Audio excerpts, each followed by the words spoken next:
the most important element in the world of Tron is light. I think that transcends our film and the first film. When you look at the first film, you think of the lines of light that kind of define the characters and the architecture and the vehicles. That's very similar to our film. Our film is a different universe, a different world. It's a much more evolved virtual space, but light is definitely the thing that links everything together. Once you go into Tron World, everybody's got some light, or you can't come to the party.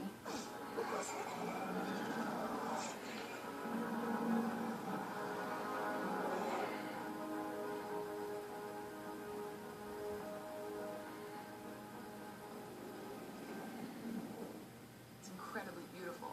The effects, the look of it. You know, at first glance, just how unique it looks. No one's ever seen anything like it.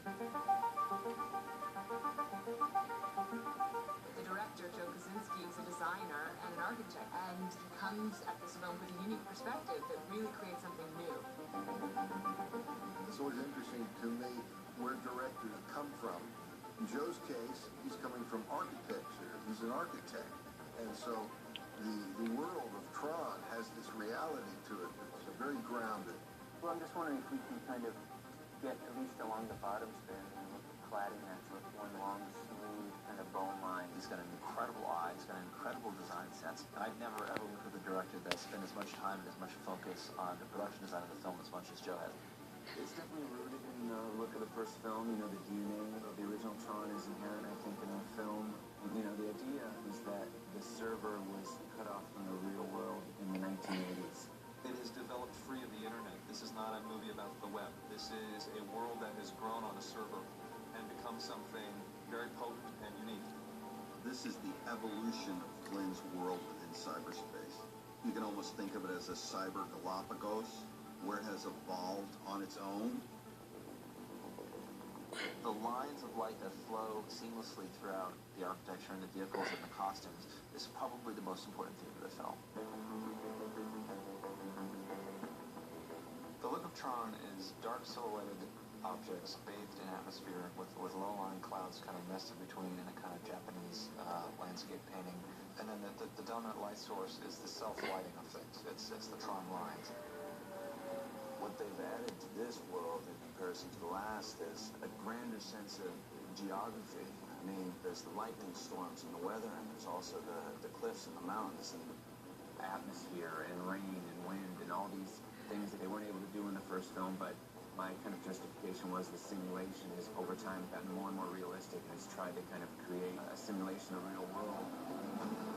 There's Tron metal, there's Tron rain, there's all kinds of physical things that were not achievable in computer graphics in the original, which now, thanks to the advances in games and everything else, that everyone sees real-time computer graphics that look so amazing now, it seemed only natural to bring those physical properties and phenomena into the Tron world. When we cut to those shots inside, that's an open-air thing. You gotta feel the wind and the rain kind of blowing through there. That's pretty good. My big goal was to really make it feel real.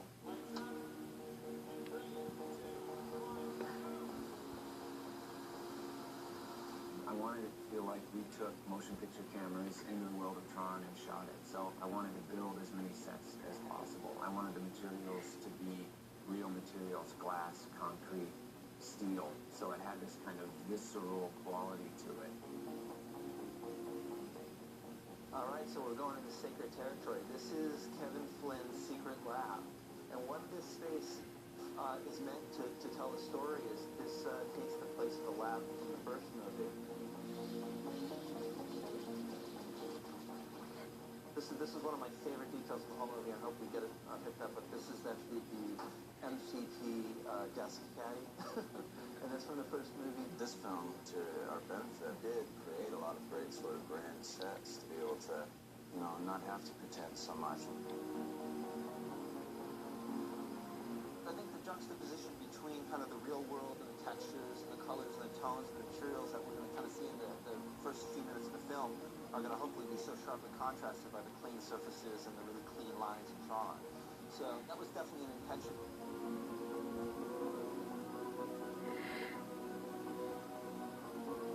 This is one of our bigger sets in the film. We have 4 large sets, this probably being one of the larger ones. This is a solid glass floor. It's an uplit glass floor. We're about 10 feet off the stage, of the soundstage floor right now. Light is an integral part of our design process on this film. Everything from the fireplace is lit to the tables lit to we've got lighting in the air conditioning vents, and there's lighting in the pools, and there's lots and lots of set lighting in every pocket we can kind of grab it. Our suits actually glow and throw light on the other actors in the sets, so it's practical. But Split Man. It was really about innovating technology. It was taking things that we already knew and pushing the envelope. That was the goal, really, to say, here's the first, here's the technological advancement in a costume for a movie. Here's a world that's all digital. There's not really going to be a seamstress. That was really the hardest part, is to kind of get your head around, wait a minute, how are things made? If it's all materialized, then we don't need buttons, we don't need zippers, we don't need any kind of enclosures. So how do we put stuff together? How does somebody get dressed? And we had to come up with a way to sew fabric together so that it didn't look like it was stitched together. Neville Page and Joe Kaczynski had worked on concept art, made these incredible sweeping line gestures, like these beautiful concepts for the costume with light everywhere. And you're going, but wait, his arm has to bend, and when he takes the disc, you know, I've never seen a light that could move like that on someone's body without breaking. How do we do this? What we do here is we take the designs of the costumes, and we start with a sculpting process. After those pieces are cast in the body shop, the final molds are made. These costumes are special effects costumes, and what makes it special effects costumes is the fact that we are adding light to all the costumes. These are all foam rubber suits. They all have integrated electronics that are inside them, completely flexible, and the lights are flexible overall. Inside this foam rubber suit is a whole matrix of wiring, and they all start from a centralized place in the back where we actually connect into. This will drive all the power. Ready to go clubbing.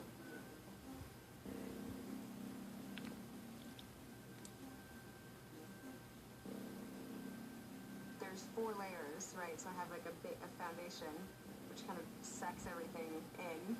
And then like a barrier, and then like this other electronics thing, hence the lights, and then this part, which is like a latex balloony type material that kind of, you know, sticks on.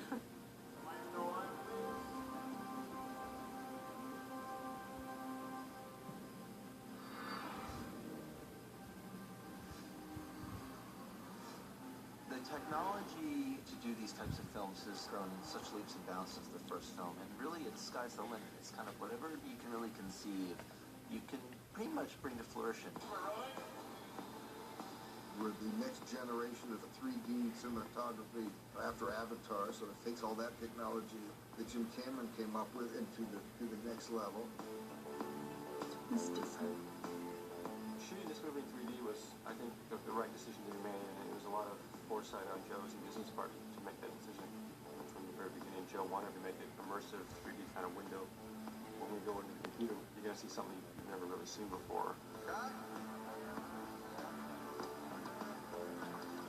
We had to create everything in this world, and so between the environments, the vehicles, and our digital character,